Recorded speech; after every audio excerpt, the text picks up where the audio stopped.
మీకు ఏదన్నా ఆధారం పబ్లిక్ గా బాబు గారు లేకపోతే ఇక్కడ ఎంపీలుగా నేను లేకపోతే అనకాపల్లి ఎంపీ రమేష్ గారు లేకపోతే ఇక్కడ ఎమ్మెల్యేలు పల్లా శ్రీనివాస్ గారు పంచకల్ రమేష్ గారు ఏదైనా వచ్చి ఇప్పుడు ఎక్కడ అన్నారా? ఏ ఆధారం లేకుండా ఇంగ్లీష్ మీడియా అట్లా రావడం అనేది చాలా ఇర్రెస్పాన్సిబుల్ గా భావిస్తున్నాను. ఎందుకంటే ఇది చాలా మంది జీవితాలకి ముడిపడిన సమస్య. అంత ఈజీగా లైట్ గా వాళ్ళు రాయడం అనేది కరెక్ట్ కాదు. సో దాని మీద చర్యలు కూడా మేము తీసుకుంటాం. ఎందుకంటే మిస్ఇన్ఫర్మేషన్ స్ప్రెడ్ చేయడం అది కూడా అందరికీ మనందరికి కోరేది ఏంటి?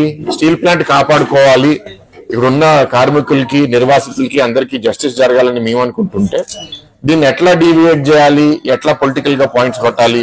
వాళ్ళు పవర్ లో ఉన్నప్పుడు 5 ఏళ్ళు చేయలేకపోయారు, ప్రతిపక్షంలో ఉన్నప్పుడన్నా మా పని మమ్మల్ని చేయనివ్వచ్చు కదా.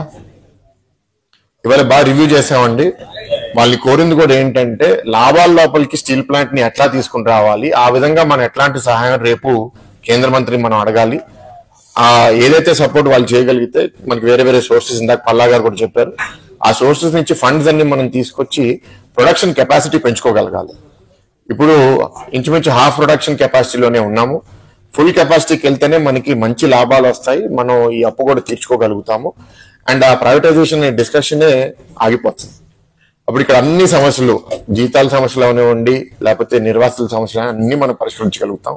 కానీ దీనికి చాలా కమిట్మెంట్ కేంద్ర ప్రభుత్వం నుంచి కావాలి. కాబట్టి రేపు మీటింగ్ లో చాలా స్పష్టంగా కేంద్ర మంత్రికి కూడా ప్రెజెంట్ చేయాలని వాళ్ళ టీంతో కూడా మాట్లాడడం జరిగింది.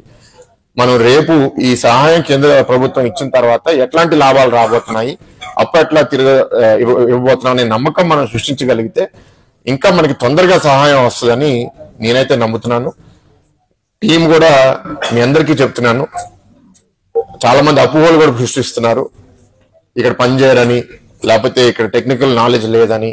అది మాత్రం మీటింగ్ లో నాకు అర్థమైంది ఏంటంటే అక్కడ ఉన్న కొందరు హెచ్ఓడీస్ కూడా చాలా కమిటెడ్ గా ఉన్నారు. అండ్ ఈ ప్లాంట్ లో వర్కర్స్ కూడా చాలా బాగా పనిచేస్తున్నారని ఒక బయట నుంచి వచ్చిన ఆఫీసర్ కూడా చెప్పారంటే నాకు చాలా సంతోషంగా ఉంది. మనం దీన్ని ఇంకా